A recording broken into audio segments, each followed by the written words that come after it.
902.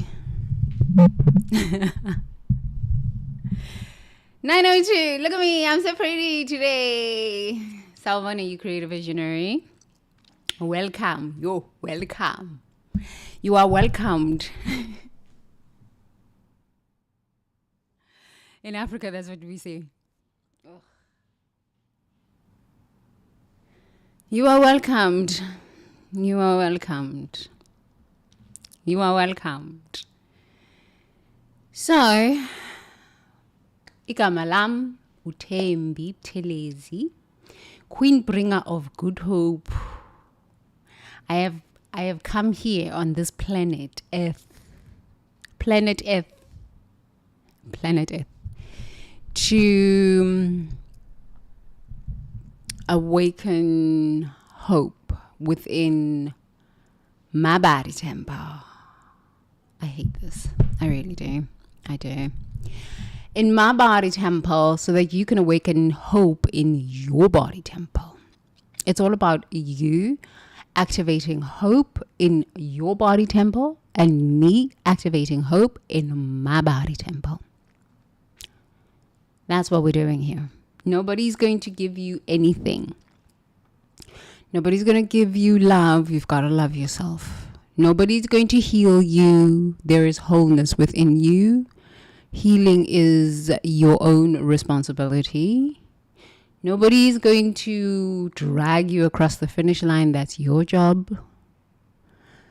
We are here to hold each other at a higher level of consciousness, at a higher standard of consciousness.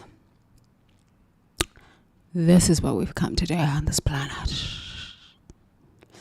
Yes. Okay. Let's do this. I need to turn this down. I do.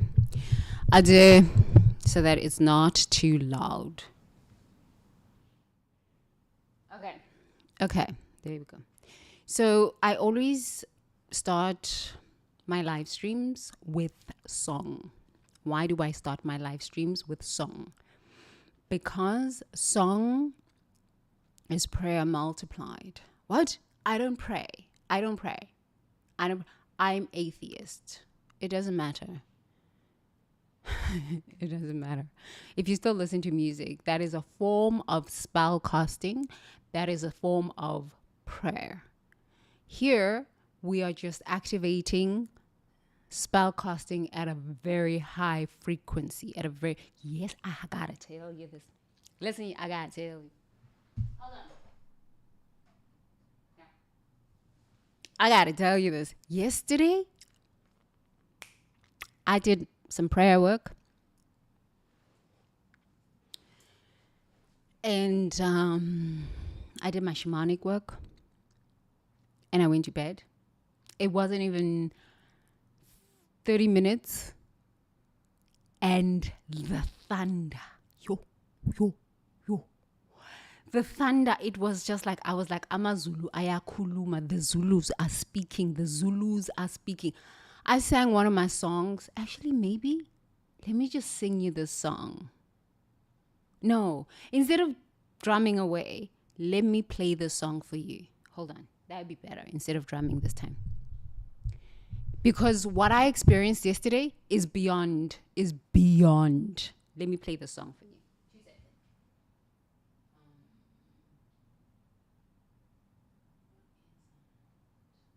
Hold on.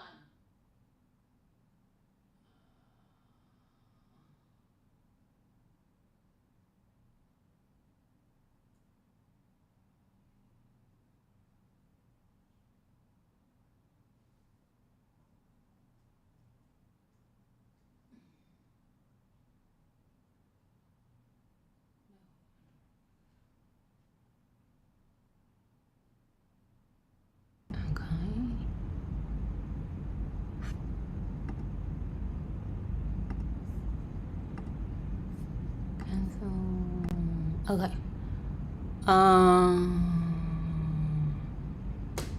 No.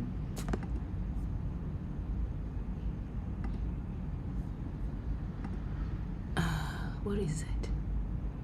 Media source.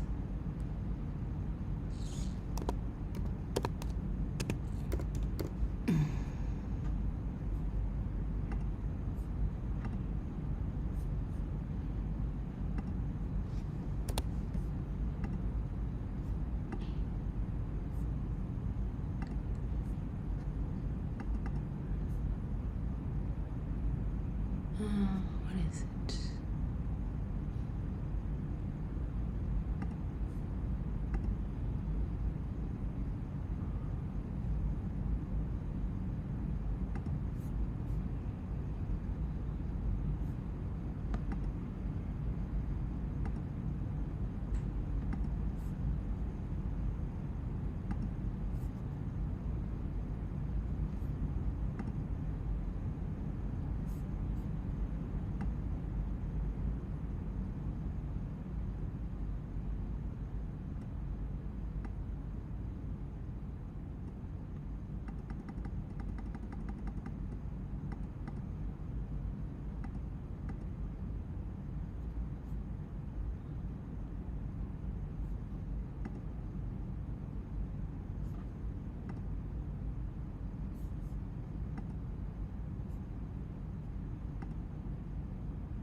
Ooh.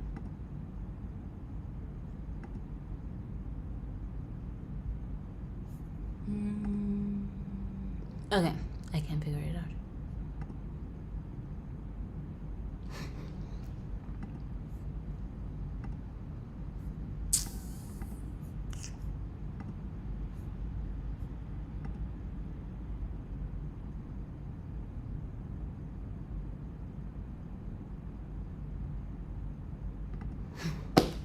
Okay, I can't figure it out. I'll play it for you tomorrow.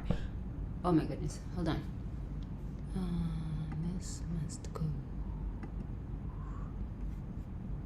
This must go. What is going on?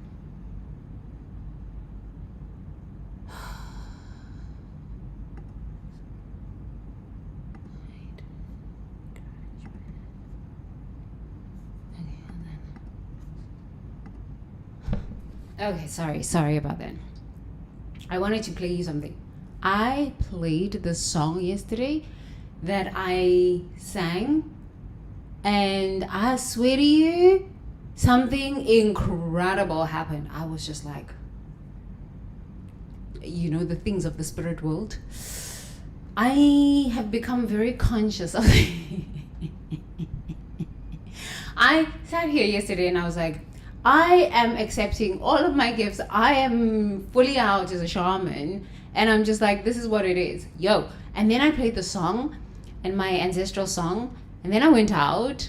And then I came back, cooked dinner, and then went and did my prayer work. And then it just started blazing in the sky. I swear to you, it was lightning and rain like nothing. I said, oh my goodness, these things are real. They are real. Human beings, when you start accepting your calling and walking in your purpose and are like, nothing else matters in my world, nothing else matters, some really crazy stuff starts happening. Like the heavens agree. Okay, yo. Literally, the heavens agree. The lightning show I saw yesterday, it was quite something. And it's not rainy season. The lightning show was something. The dreams I was having, it was like the ancestors were just like, thank you so much. And they were like, you want to see proof that we are grateful? Lightning, thunder. I said no, and it went on for I don't know, maybe an hour and a half. I said, these things are real. Sure, I will play the song for you tomorrow that I played yesterday and that I sang before I went to bed. And it was quite something. Trust that when you agree with the spirit world and say, I am ready, I refuse to do anything else but walk in my purpose, things you don't understand will start happening. I said, I trust. Doubting Thomas is gone. Hopeful Tembi is here.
There you go. What did I sing? Thank you.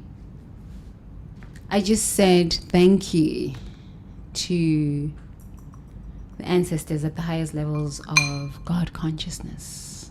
Thank you for my awareness. It's really my awareness. The ancestors give you nothing. Okay, that's not true. The ancestors are waiting for you to awaken to your own power that you've always had. That's presupposing that you are working with the highest levels of ancestors, spirit guides, ascended masters, as we would call them out here on the streets. You are working with the highest levels of spirit guides, ascended masters. Well, an ascended master is the highest level of God consciousness embodied, but you're working with high level guardians and gods. Yeah. Because there's some people that work with some interesting things. But we're not here to discuss that. That has nothing to do with us. Nothing whatsoever to do with us. So what I was singing was thank you. I was just saying thank you to the spirit guides, to the ancestors for their patience while I was going through my doubting Tembi phase, doubting Thomas phase, you know? And I think it's the process of mirroring. Because in neuropsychology and in neuroscience, there's a process called mirror neurons. So if you're constantly around people who are just negative, you're constantly around people who are doubters, you start to doubt yourself because you're dealing with people with very low self-esteem and they doubt everything. All right, you could tell them, hey, a war is coming. Nah, who died and made you God? Now that these things are here, now that the troubles have begun and the problems have begun, they don't know what to do. I don't know what to do. Tell me what to do. Not my fucking problem. Not my problem. Not my problem. Has nothing to do with me. So, yeah. Let me get into a space of peace. Okay.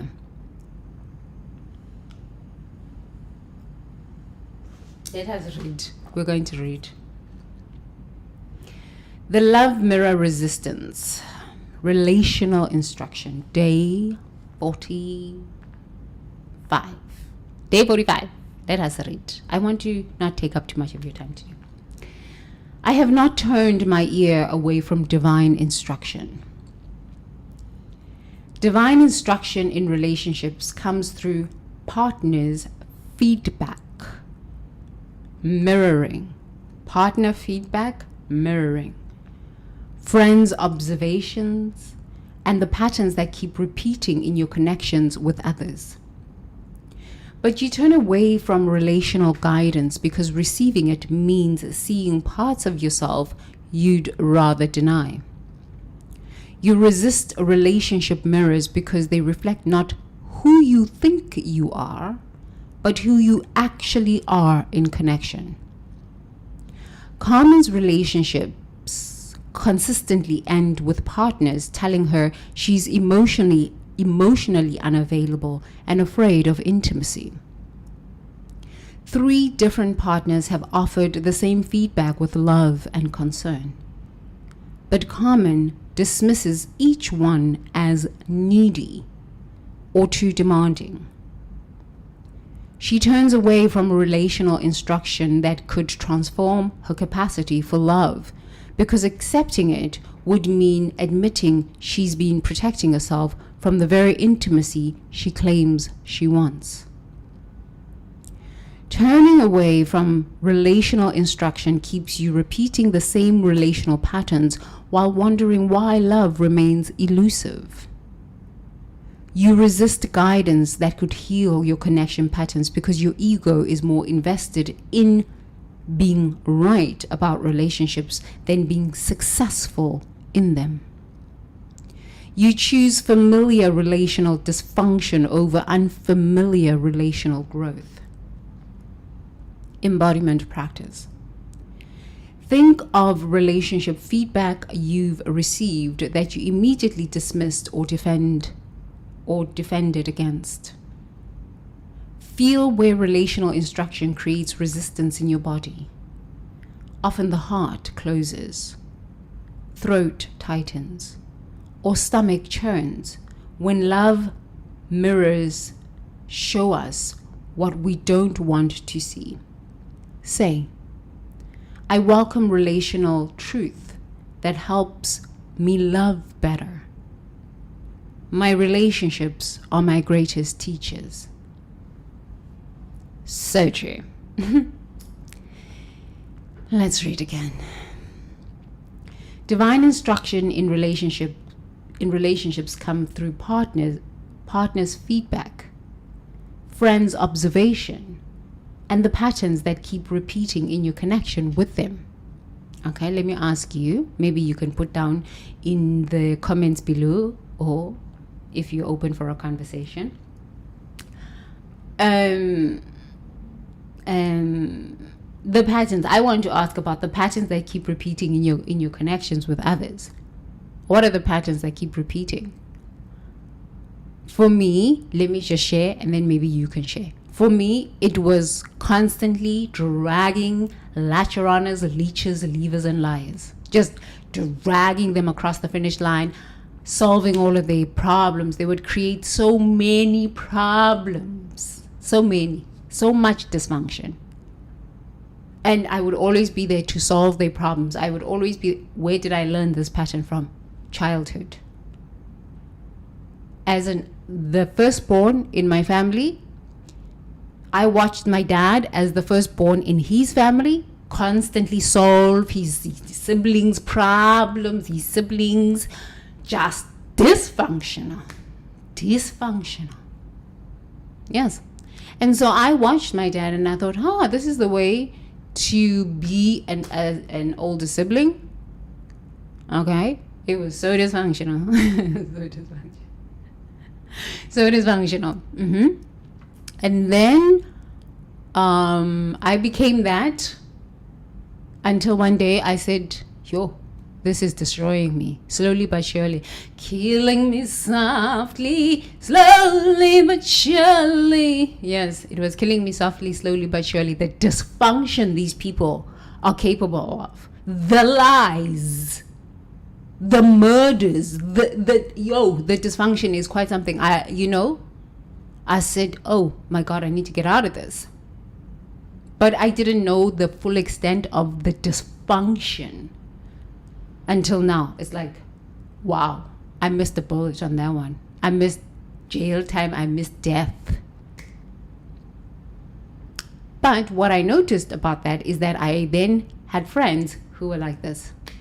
Some of my friends are just rubbish. But one day I stopped and I said, but like, what is it? I am the common denominator in all of these relationships.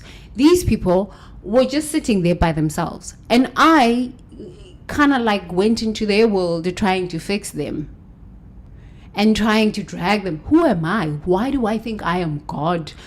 Trying to fix people, oh my goodness, all of these troubles.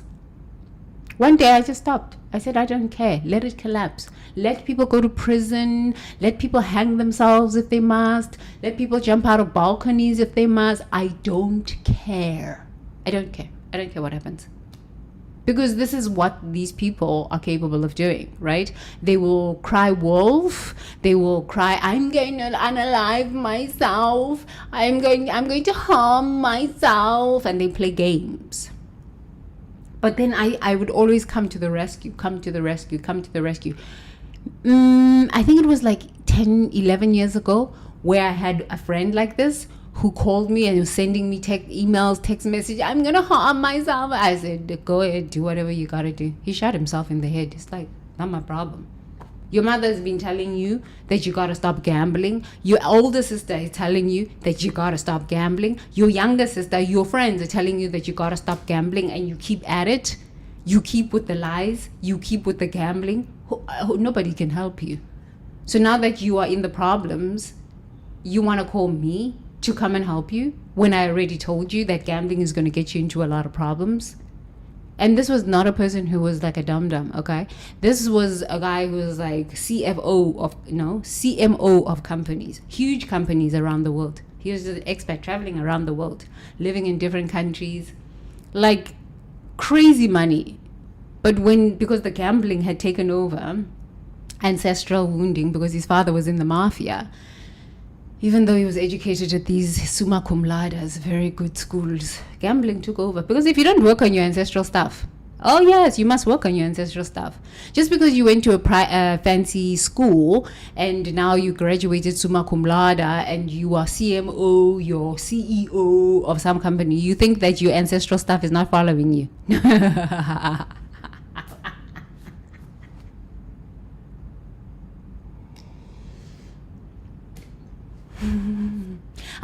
I've been working with white folk on this stuff because black folk don't want to work on these things. They're like, no, I don't want to work on these things. I just want to be rich and buy a Rolex watch and stuff. Honestly, most of the people that I've worked on these troubles are white people. They pay me well and they don't give me problems. Black people are going to tell you that they know better. I don't want to honor my ancestors. I don't want to look at this stuff. Okay, then don't look at it then. Don't look at it. But when your problems start, don't go around asking for help everywhere. Honestly, for me, it's been the Asian people and the white people that are diligent at working on looking at their ancestral stuff. I don't know why this is, but most of the people that I've really worked with and have given me a lot of money, Asians, which are Indians, and white people. The black folks don't want to look at these things. They don't. They're just like, I want to make money. I say, okay, go ahead and make money.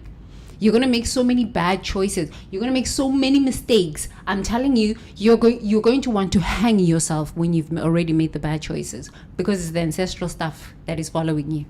Those ancestors that were hung on a tree, those ones that were slit throat hung, okay? Those ones that died in pain in Africa, those ones that died drunk, those ones that were murdered. You think those people are still not alive in your DNA, in your electromagnetic field? No. I am Christian. I don't want to look at that stuff. Then the bad choices. I've worked with more white people on ancestral stuff than black people. Black people just want to use ancestral energy and give me, you're a shaman, give me this, I just want to be fast, I just want to be rich, I say, oh, you don't understand how these things work. You don't really understand how these things work. So anyway, I digress.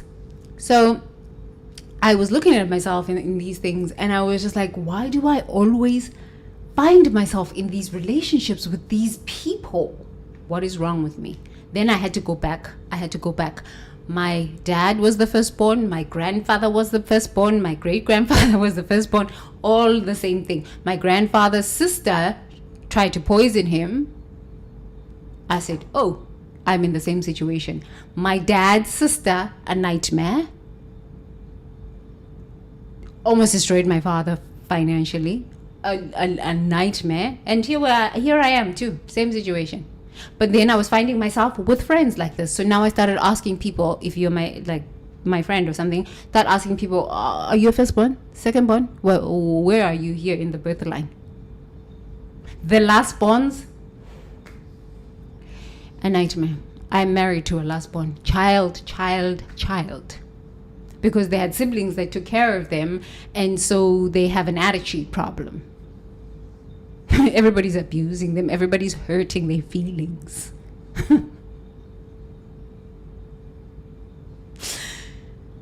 Yes. The firstborn friends that I have, we have a great time together. Yes, we clash because it's kind of an energy of firstborn, and we all want to tell each other what to do, and somebody needs, usually it's a compromise, give and take. The middle children friends I have, I'm just like, okay. Except if they're healthy. If they're healthy, it's a great relationship. If they're unhealthy and they haven't done inner work, it's a nightmare. So I had to start looking at myself. I said, oh, okay, firstborn syndrome, this and this and this. And this is how I behave in relationships. I do it, okay?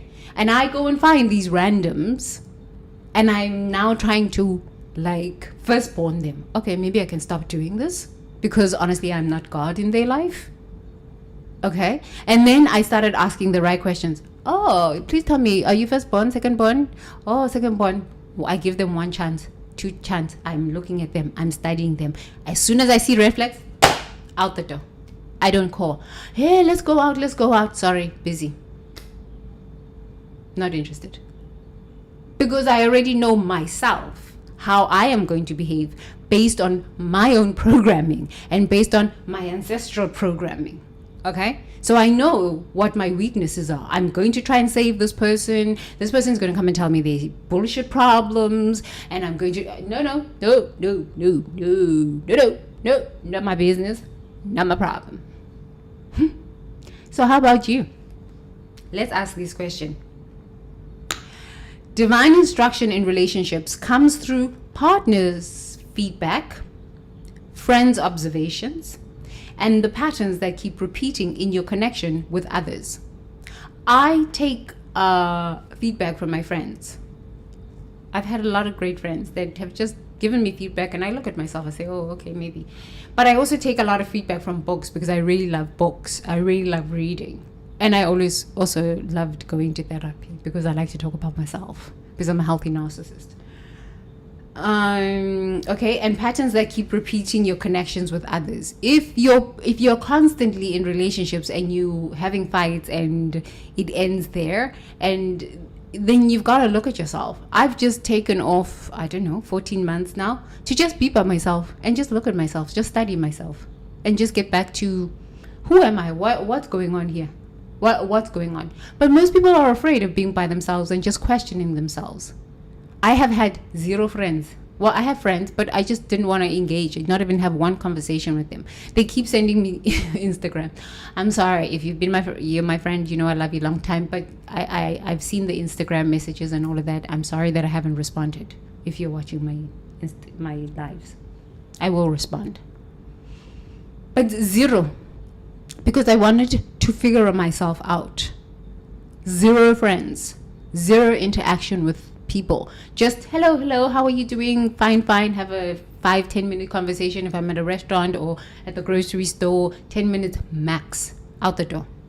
Because I'm like, no, I need to get back to myself. I need to feel myself. I need to understand myself. I need to learn how to have boundaries again and just be still within myself. A majority of humans are afraid of self. They're afraid of solitude. How can you get to know yourself if you are afraid of solitude? Okay, but you have a husband, Yeah, I mean, I do have a husband, but okay, whatever. My husband is not afraid of solitude. He does his own thing. He loves his own time. It is a must for me. It is a must. I cannot be around people too much. They drain my energy. Especially latcheroners, leeches, leavers, and liars. These dysfunctional, chaotic people, they drain me. Because they're so chaotic and they make such bad choices. And I'm just like, no, I don't care. I need to feel my peace. I need to remember what peace tastes like, smells like, feels like, sounds like. And when you are then centered in your own knowing, know thyself, human being. When you're centered in your own knowing, then it's easier to go back out into the world, because now you're not watching for red flags. You remember what peace feels like. You remember what joy feels like. You remember what self-worth feels like. And anything else that shows up where you can, feeling it, you just say, this is not for me. And you cut it off very fast. You don't allow it to go on for 10 years. You just cut it off and you're done. No explanation, no nothing. Sorry, I'm busy. Life is busy. Sorry, don't have time. Continue with your life. Yes, a lot of us are afraid of being alone, especially in the collective culture. If you've got black hair and you are in the collective culture, Asians and Hispanics and Africans, whether you're African American or African, just African, you are afraid of being alone. You are afraid of walking alone, because we've grown up in community. So that's why when we fall, we all fall together. I refuse this. When you rise, they try to pull you down. They steal everything from you. They lie. They do all sorts of these strange things, because this is the community. But if it's a toxic community, it gets bad real fast. And this is why people are unaliving themselves. But if you look at the Asians are moving real fast. They are moving. They are building. You look at the Chinese, they're all up in Africa. Look at the Africans, broke, crying, was. And then these same people want you to come back and do what? So that you can kill me? For what? No, thank you. No, thank you. But even the African Americans, they fight amongst each other too. But they are a little bit better, because they know that they are not at home. They are not in their country. Africa is your country, where your real ancestors are. The Asians are busy. You know what? I learned a lot from the Asians. The Asians are moving as one. I lived in China. I studied these Chinese. I said, these Chinese are power. These Chinese are real power. These Chinese will let you in to a certain extent. They will never give you full access. They are powerful. Chinese people are powerful. Japanese people, okay. Koreans, okay. Chinese people, they have a power, a spiritual power you will never understand. But until you live there and you feel that energy and you see them move as one, you will never see Africans live like this. They are scratching each other, stealing from each other, lie. Oh my goodness, no thank you. I'm so tired of this. Okay, so it starts here with how we relate in community, and then it moves into our personal relationships. It moves into our work relationships. It's a nightmare. Okay. Carmen's relationships consistently end with partners telling her she's emotionally unavailable and afraid of intimacy. 3 different partners have offered the same feedback with love and concern, but Carmen dismisses each one as needy or too demanding. She turns away from relational instruction that could transform her capacity for love, because accepting it would mean admitting she's been protecting herself from the very intimacy she claims she wants. Who died and made you God? Who died and made you God? Who's dying now? What about all of these people with no medication, HIV medication, TB medication, malaria medication? What about this? Who died and made you God? No man's gonna tell me how to do. Maybe the man sees something in you that could change or you could grow from. And in that growth, your relationship becomes better. Maybe the woman sees something in you that you could work on that would make the relationship better and you could grow as partners. But that would presuppose that you're actually, as a woman, working on yourself, or as a man, you are working on yourself towards growth. And even as a woman, you're working on yourself towards growth. That would presuppose that. But if you're not, you have no right to tell someone else what to do and how to change, because you're not growing. You know what I mean? That's why it's like, for me, I find it very hard to listen to people who are dysfunctional. It's like, what you've got to tell me? What you've got to tell me? You're dysfunctional. I am dysfunctional in my own ways, but I seek to figure out what's going on here and try to help myself. But people who are not even helping themselves, they're just dysfunctional, making really bad choices, destroying people's lives with their bad choices. You've got nothing to tell me. I will not listen. I will watch as it collapses, and I'll be like, wow, what a story. What a very sad story. And if you're African American and if you're African, black people, sometimes we cannot keep blaming these white people. We destroy ourselves. We destroy ourselves. And then we look at the white people and they are laughing at us because we destroy ourselves. The Asian people look at us and they're like, look at these people. They are ranting on social media, lying up a storm, thieving. Yes. Scams. So you scam the Americans, and then the Americans cut off the US aid, and now you're in problems. Your own people are dying. The very people that you need to lift the economy, these people are dying because now they're sick. So now they are a burden on your healthcare infrastructure. Now you're going to blame them, but the Americans took from us. But aren't you supposed to be better? Aren't you supposed to be better? Aren't you supposed to be living in more integrity? And actually, no, the Americans don't come and take from you. Your leaders allow them to come into your country and take ore and mine gold and mine all sorts of these minerals. So it's not really the Americans, because they couldn't just come into any African country and take. You allow them into your countries to come and take. And then you want to retaliate by scams? Okay, so they retaliate by cutting US aid. So it's like a ping pong, ping pong, ping pong, ping pong, ping pong. So the dysfunction that we have in our communities, Asians are the same, okay? White people are the same.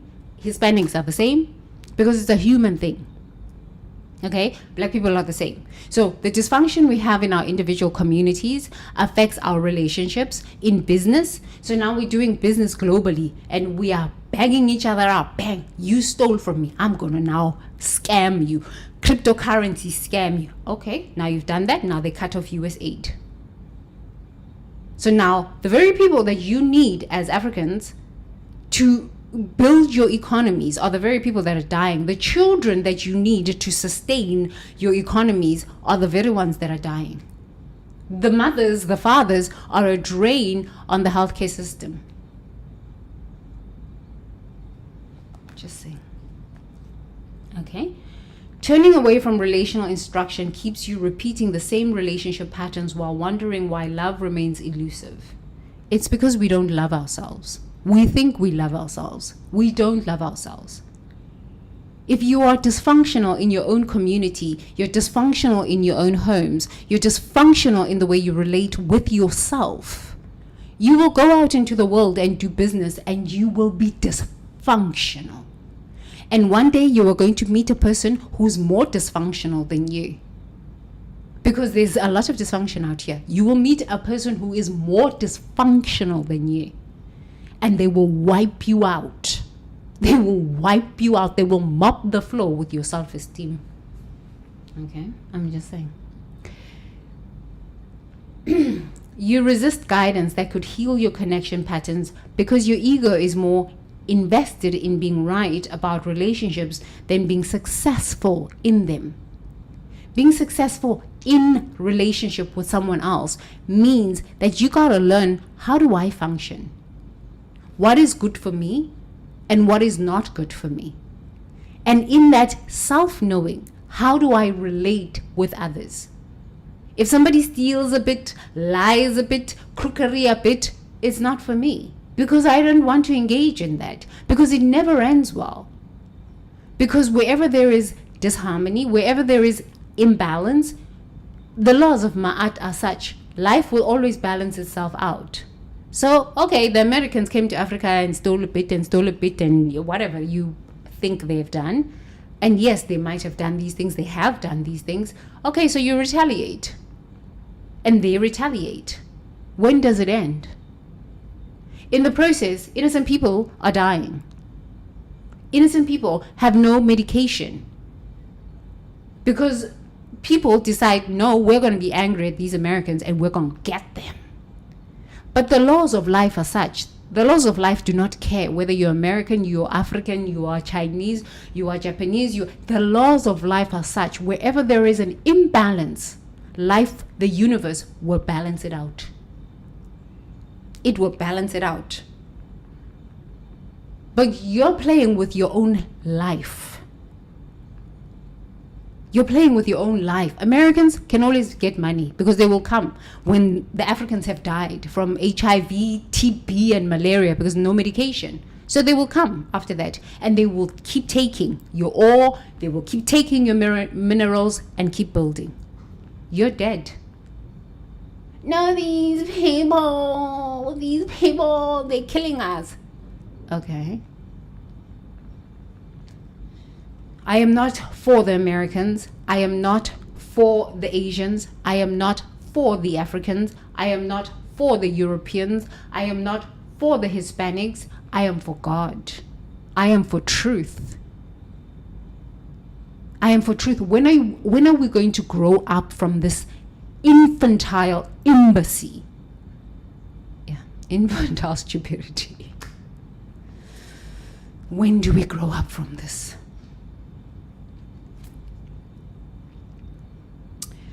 Okay.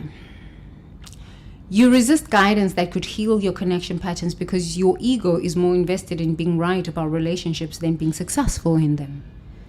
You choose familiar relational dysfunction over unfamiliar relational growth.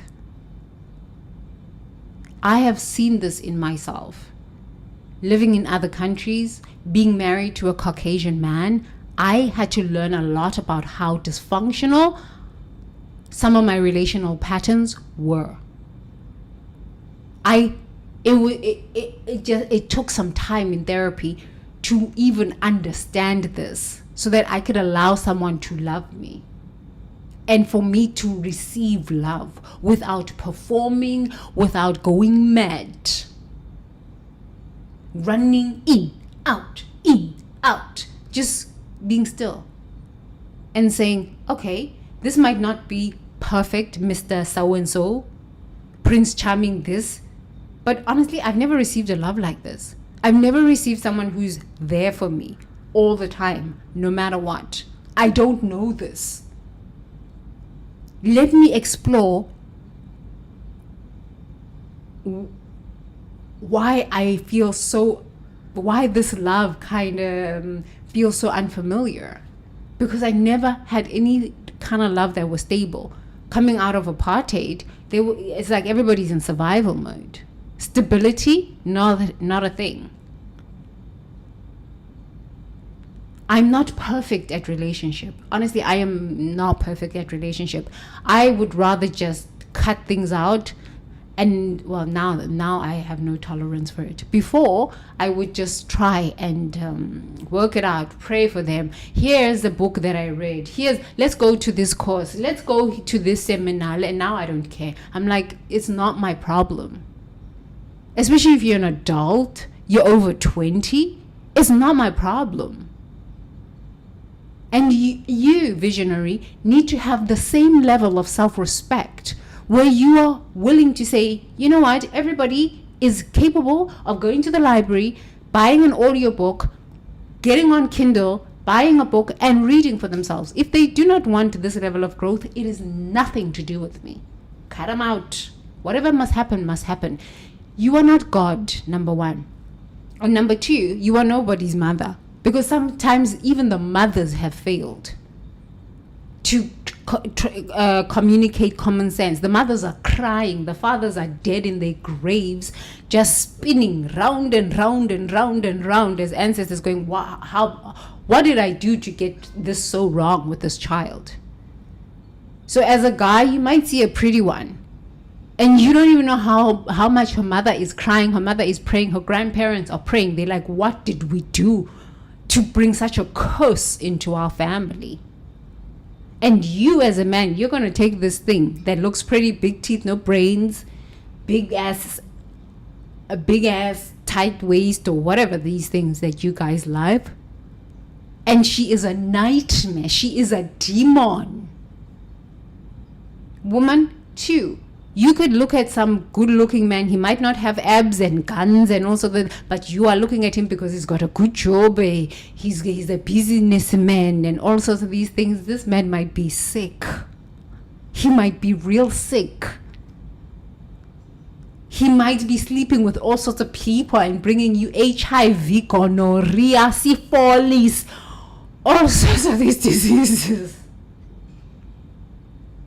This is how we say in Africa. Gonorrhea, syphilis, HIV. This is how we say in South Africa. And now you're crying. You're running now to a pastor now, a fake mystic, a fake prophet. Hey, I need healing waters. I need healing. And now you're buying handkerchiefs. You're buying water, blessed water, all sorts of this rubbish. That's not going to help you.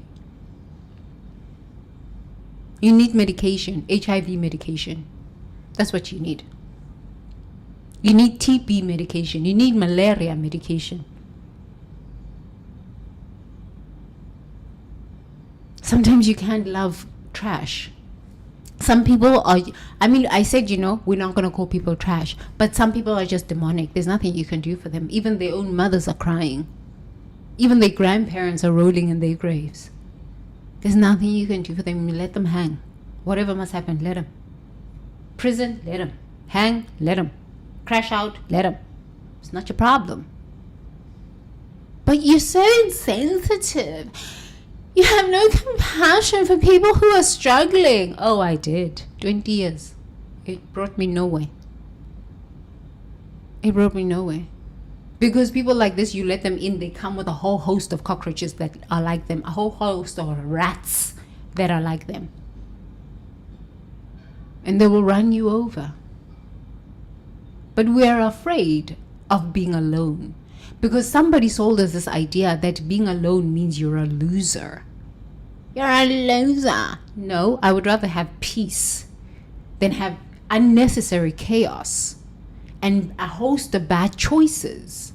And once these choices become consequences, these people who are chaotic up here do not know how to fix these problems.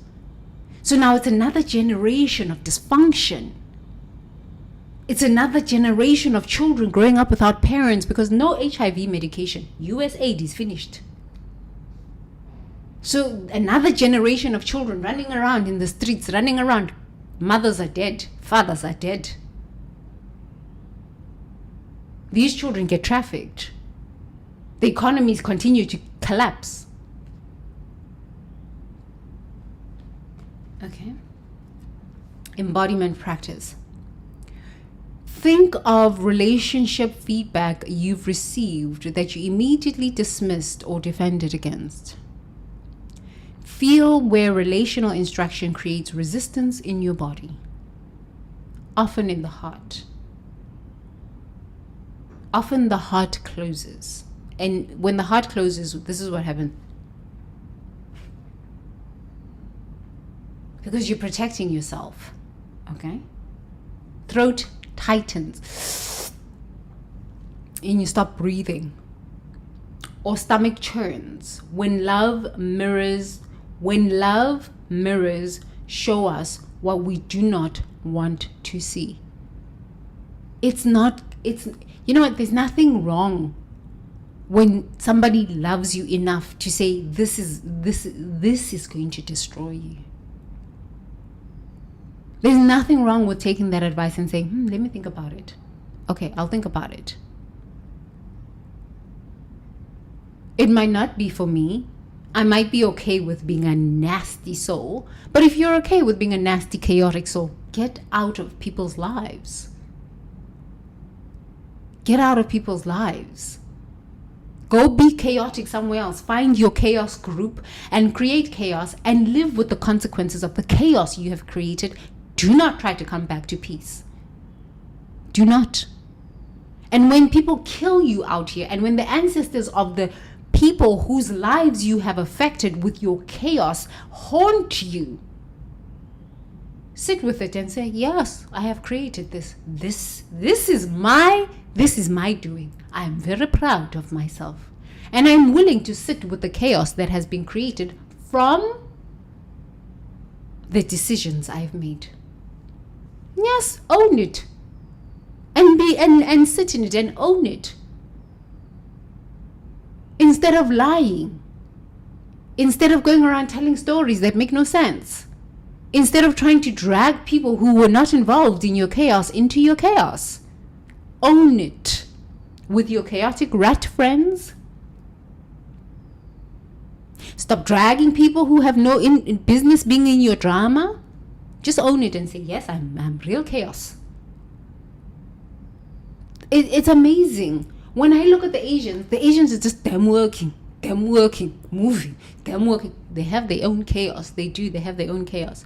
But, you know, having lived in Asia for over now, 2011, 14 years, I'm like the Asians are just working. They are just working. And we look at the Asians and we're like, wow, just 20, 30 years ago, they had nothing.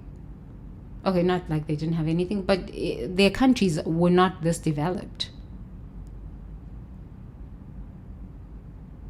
But because they just put their head down and just work, their countries are developing. They're becoming world leaders. As an African, I'm just like, it's the same story with Africans. These people, they're coming to take from us. Same sad story. And then chaos. And then babies you cannot afford to take care of. And then HIV, malaria, diseases. It's I don't know what to say to you. I don't know. I want to learn from people who are growing. I want to be around that energy of growth. Even if, they're going to burn out and, I don't know, whatever. I prefer this than drama, movies, soap operas, loud music, dancing and drinking all day long. What are you getting out of this? I love dancing. I love my music. But there is a time and place for everything. Sitting in churches 8 hours a day, you are achieving nothing with this dumb religion that takes you nowhere. And you keep looking at countries that are progressing. You want to partner with these countries that are progressing, yet you are dysfunctional in relationship. And when they study you and realize you're dysfunctional in relationship and then maneuver around, now they are taking advantage of us. They manipulated us. Now they're taking our ports. Now, okay, maybe you should have not been dysfunctional in relationships so that you could understand, because you know yourself, how other people function. I don't understand, like, when do we grow out of this infancy? If countries are consistently coming to your continent and they keep taking from you, it means you're the common denominator. And you're going to retaliate by scams, then they just cut off the aid you need to allow your own people to live so that they can pay taxes and contribute to the economy. When these people are dying, they are a burden to your healthcare system that is already weak.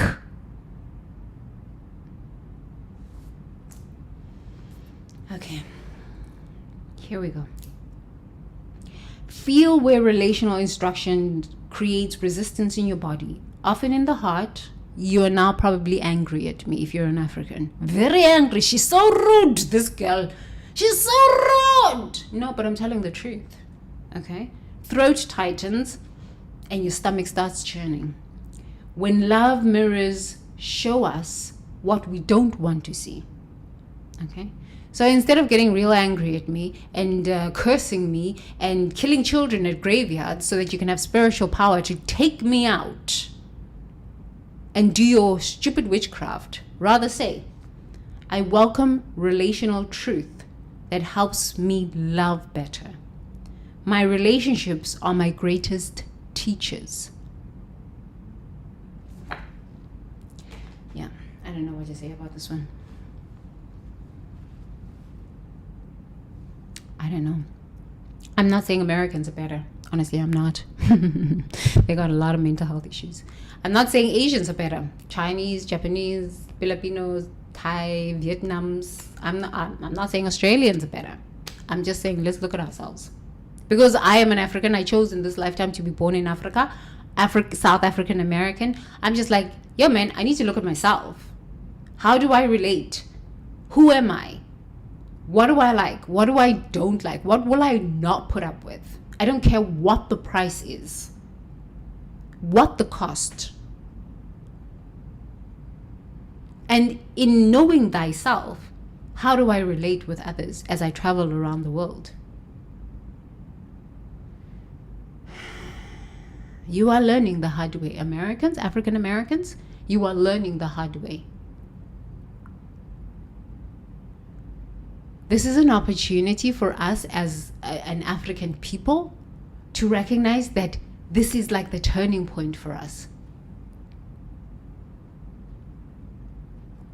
Our mothers and fathers couldn't get it right. They were too traumatized from wars, slavery, harm that was really done. It is truth. It was done.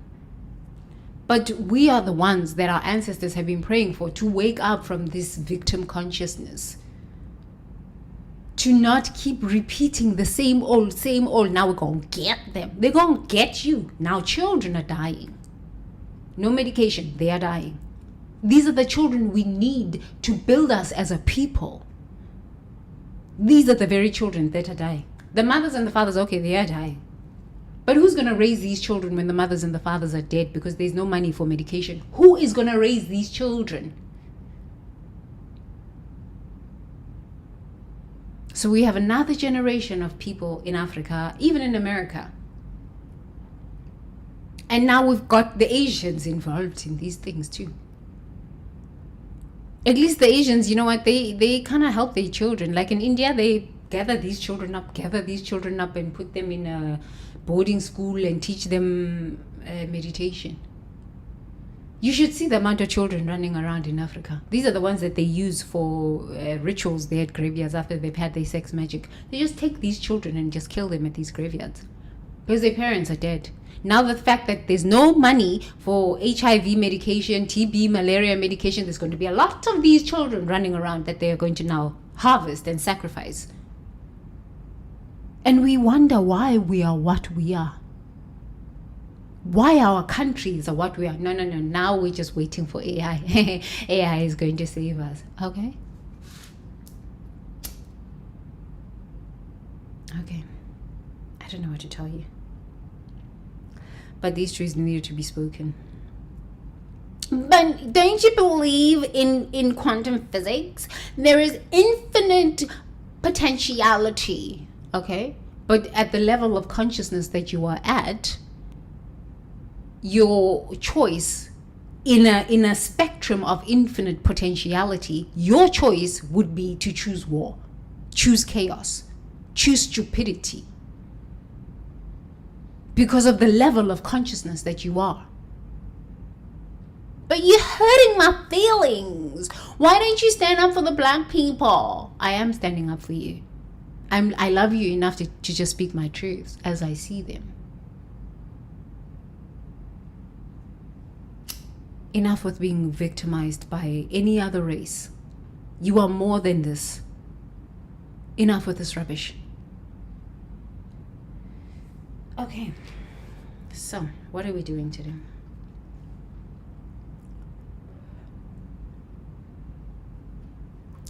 We start our background music.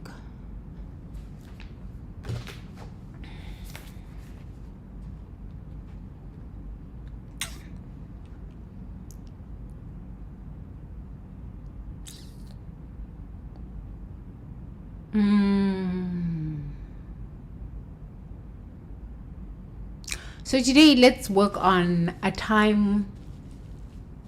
Some people have never even experienced that. I don't even know what to work on today. Forgiving yourself. Let's forgive ourselves. Let's forgive ourselves for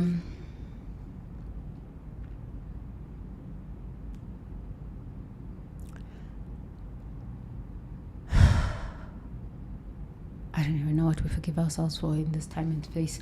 Let's forgive ourselves for not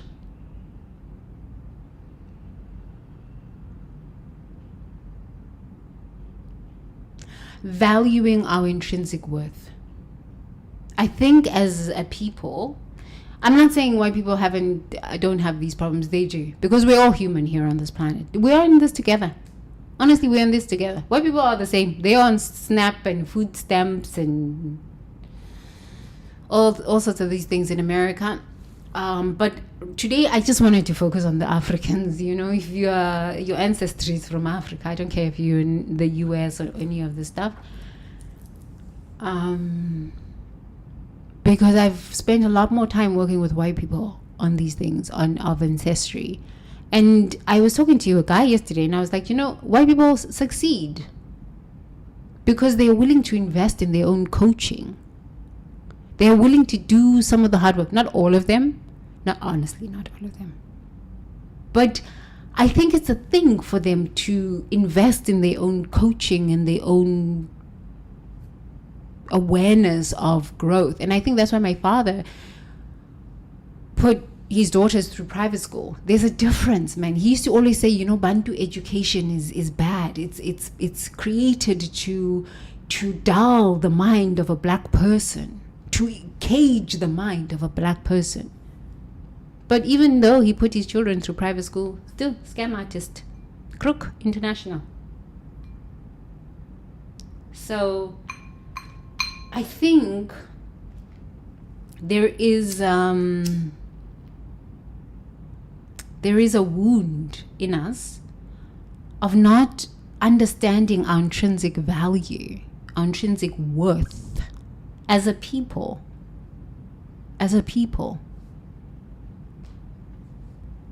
The Thai people, they respect themselves. Try and attack a Thai person. They will come for you.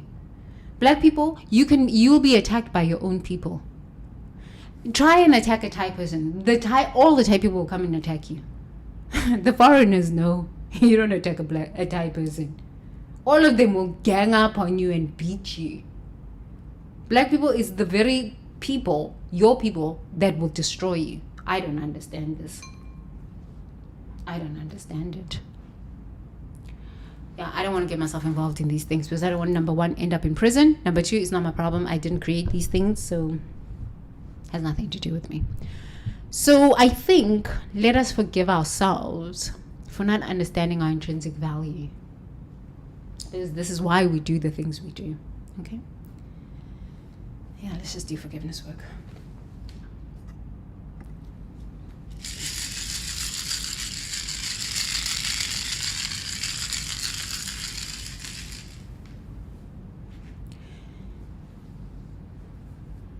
So please gently close your eyes.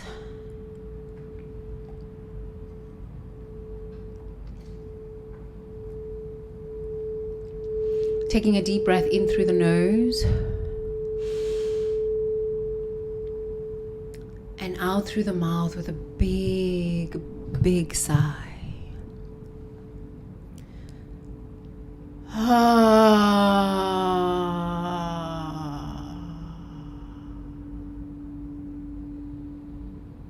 In through the nose and out through the mouth with a big sigh.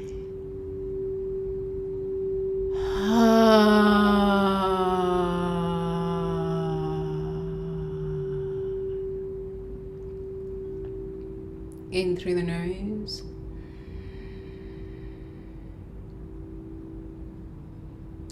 and out through the mouth with a big sigh.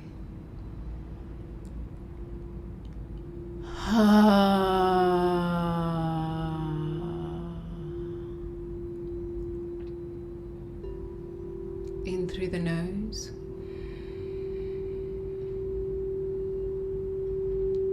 and out through the mouth with a big sigh.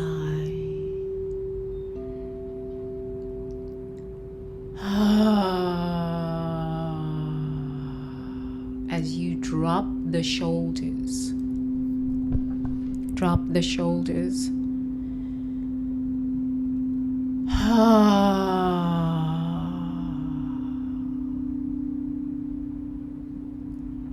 I just would like for you today to focus on your breathing.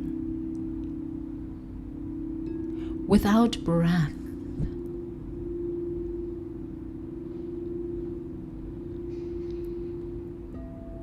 there is no wealth.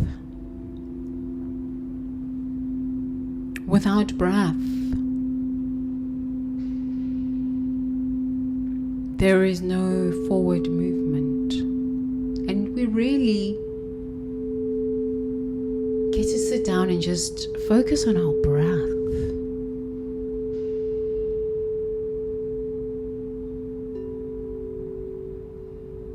Your breath is the gift of divinity to you.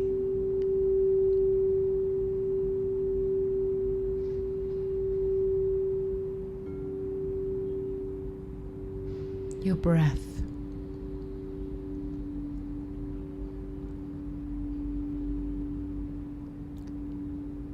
Your breath is the gift of divinity through you, your breath. Intrinsically, you are valuable. Fundamentally, you are valuable.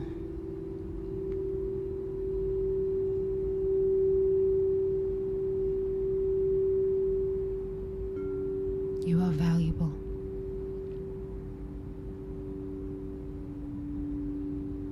This is why the universe breathes through and as you breath. Taking a deep breath in through the nose and out through the mouth.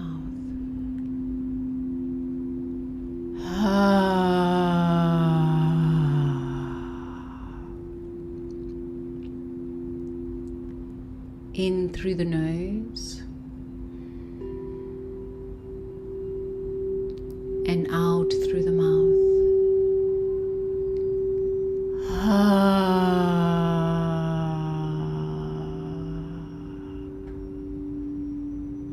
In through the nose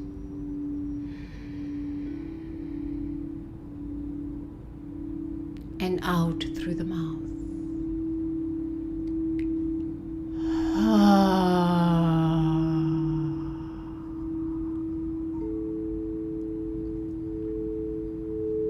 Continue breathing.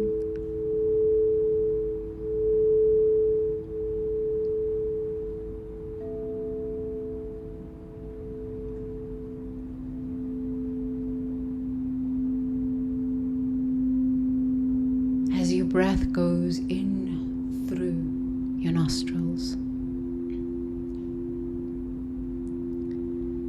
and out through your mouth with a big sigh.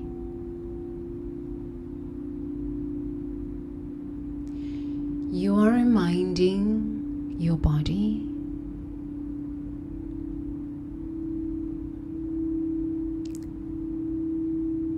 that you are safe in this moment.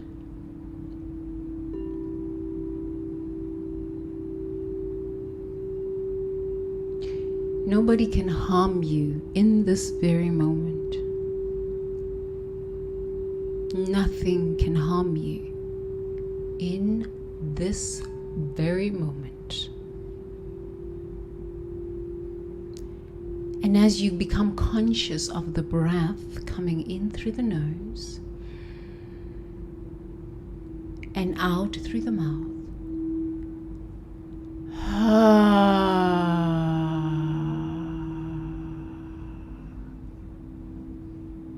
you are developing neurosynaptic connections in your brain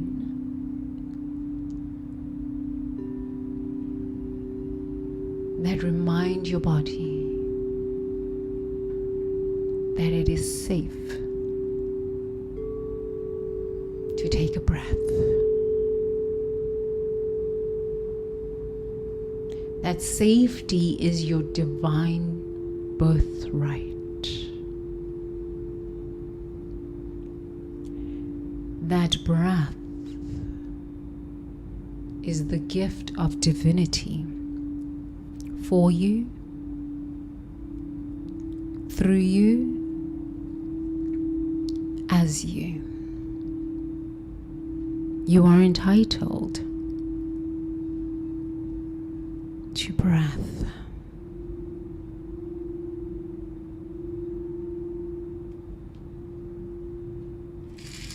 As you take a deep breath in through the nose and out through the mouth.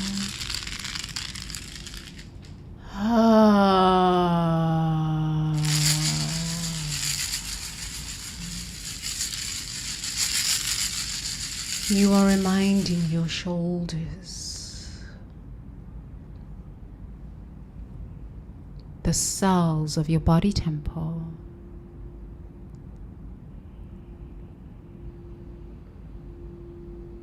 that it's okay to just relax. Our ancestors didn't understand the concept of relaxing. They lived in fear.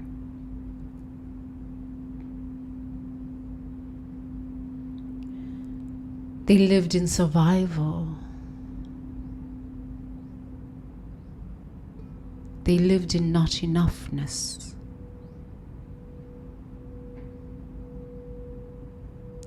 And in all of that, they still managed to feed us, to pass down wisdom, to clothe us, to educate us.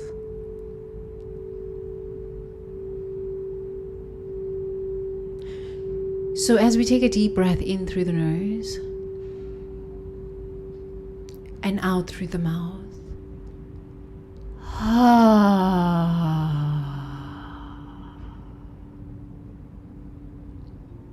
we remember the good they have been to and for us. We thank them with another deep breath.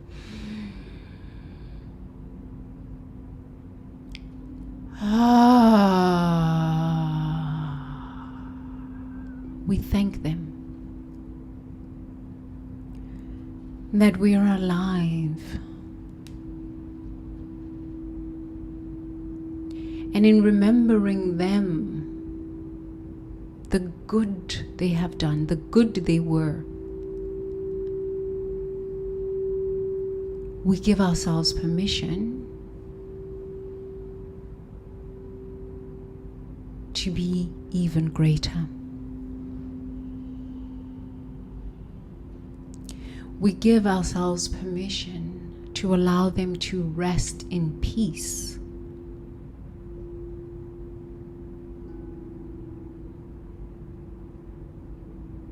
through our breath. Just breathing in through the nose and out through the mouth.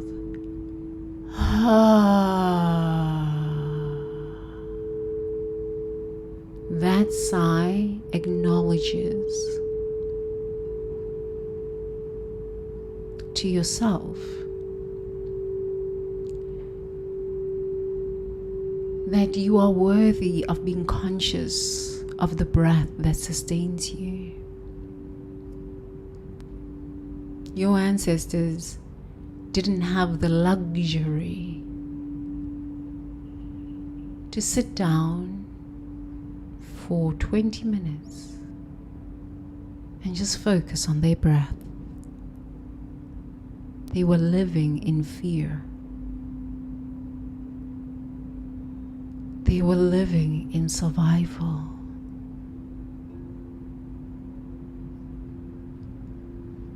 They were living in scarcity.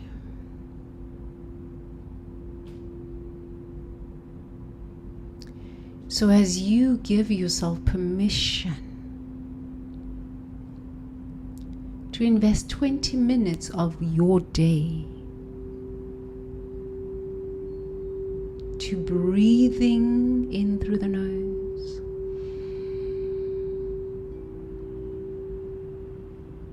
out through the mouth.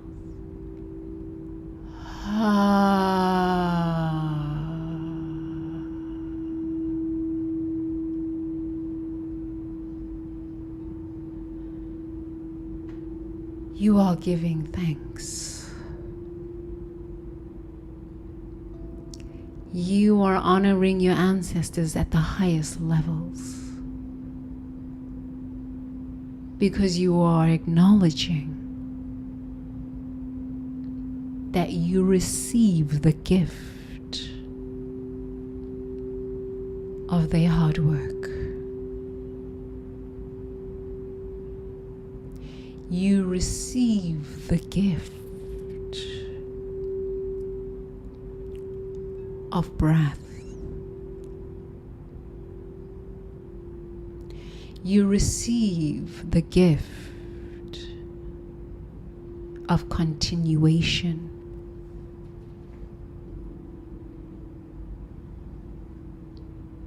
You receive the gift of a higher level of consciousness and being.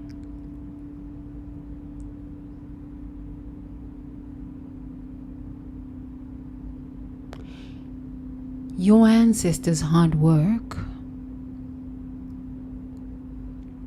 were seeds planted in consciousness.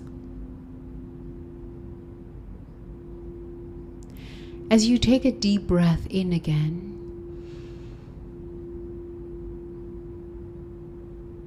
hold the breath, release the breath with a big sigh.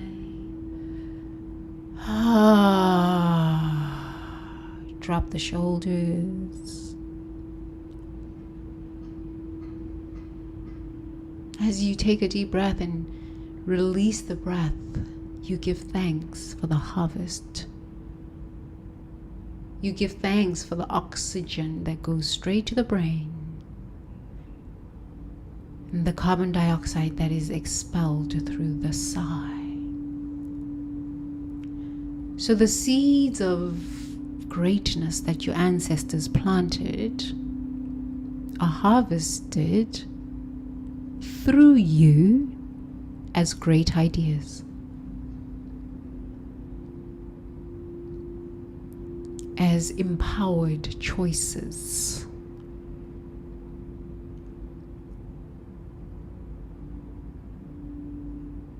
Because energy cannot be created nor destroyed. God does not die. Energy cannot be created nor destroyed. It just transmutes and transforms itself. So your ancestors have not died. They are alive in your breath. Their prayers their pain, the possibilities that they held in their hearts are alive in you. And every time you take a deep breath in through your nose and out through your mouth,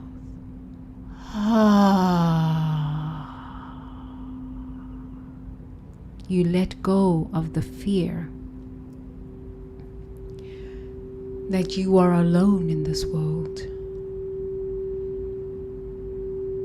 and that you've got to do it all by yourself. You don't.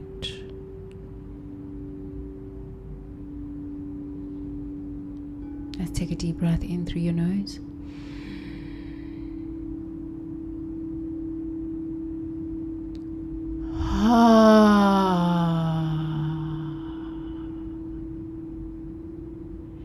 Every time you take a deep breath in through your nose, oxygen goes to the brain, and all the potential through prayers that your ancestors held in their hearts are purified by the clean air that you breathe in and the carbon dioxide that you breathe out. All the pain that your ancestors held on to as you take a deep breath in through the nose and you release that deep breath with a big sigh.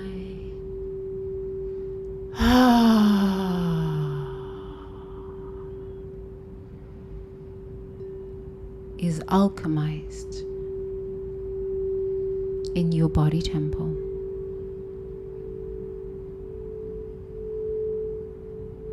So anytime you have looked down on yourself, anytime you have made choices that you now look back on and say, oh,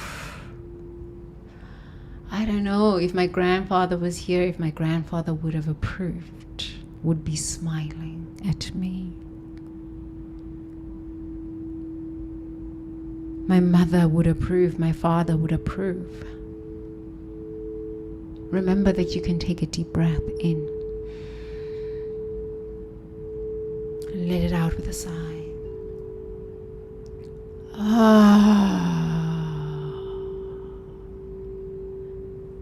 And that is the currency of self-forgiveness. And that is the currency of self-forgiveness. Your breath is the gift of divinity, from divinity, as divinity, through and as you, through and as your body temple. That gift was freely given to your ancestors.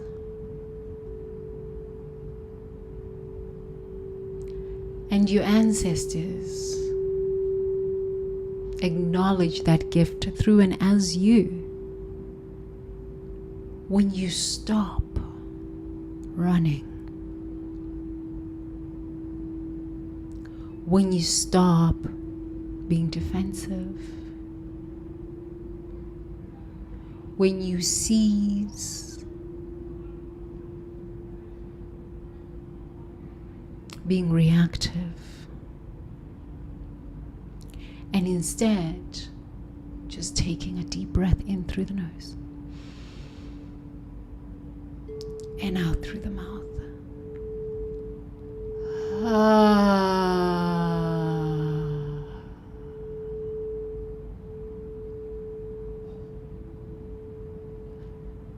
In that moment of breath, you allow your body to be still. You allow oxygen straight to your brain. You allow the prayers and the potential of your ancestors' highest prayers to be purified and cleansed through and as you. Breath is a gift from the divine. When you consciously accept that gift, your ancestors celebrate. They give thanks because one among them chose to be conscious, chose to come out of the pain of suffering, of victimhood, of pain. One among them stood and said, yes, my ancestors experienced pain, but I am the one that is willing to transmute that pain into power. And from that power, fulfill the potential that lives within me. And as I fulfill the potential that lives in me, as me, through me, I heal my lineage, so that the future generation of leaders are born into an environment through wombs, through bodies that are calm, that have no residue of trauma.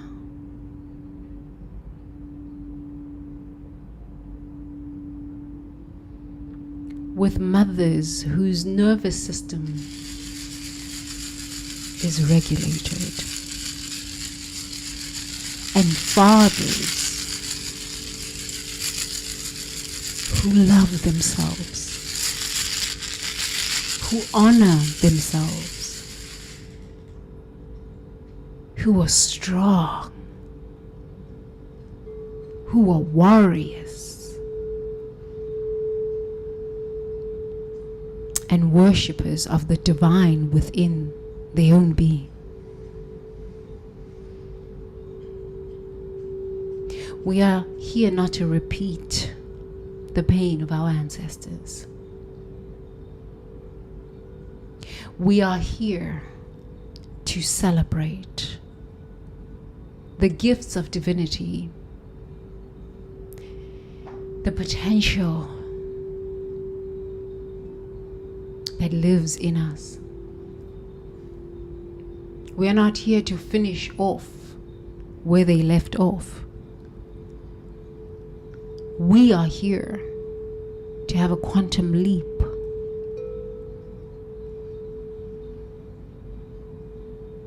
because we are of the sun. We are of the ancient ones.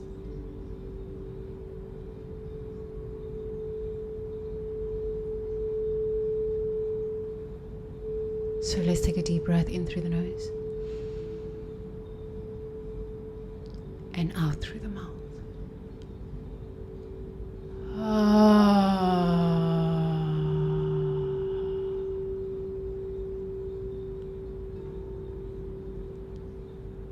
You are the face of love.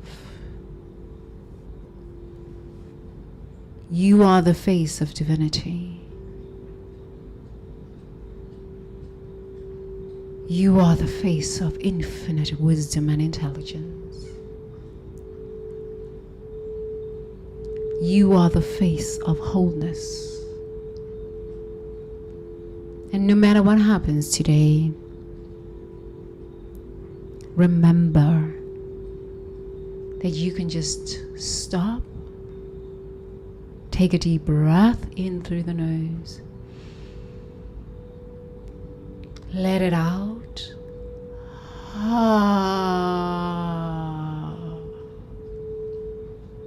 And as you engage in that prayer of breath, your ancestors are there with you at the highest levels of consciousness. They walk with you. They sing with you. They pray with you. You will never be alone. Your highest prayers, your highest potential is awaiting your recognition. Your spirit guides are there. The ascended masters are there.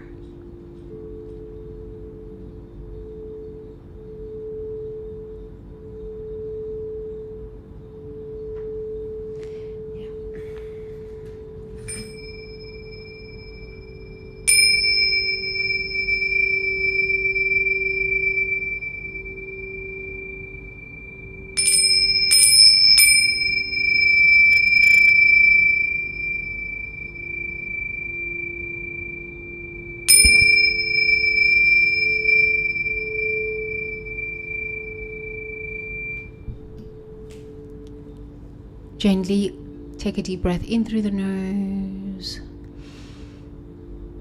and out through the mouth.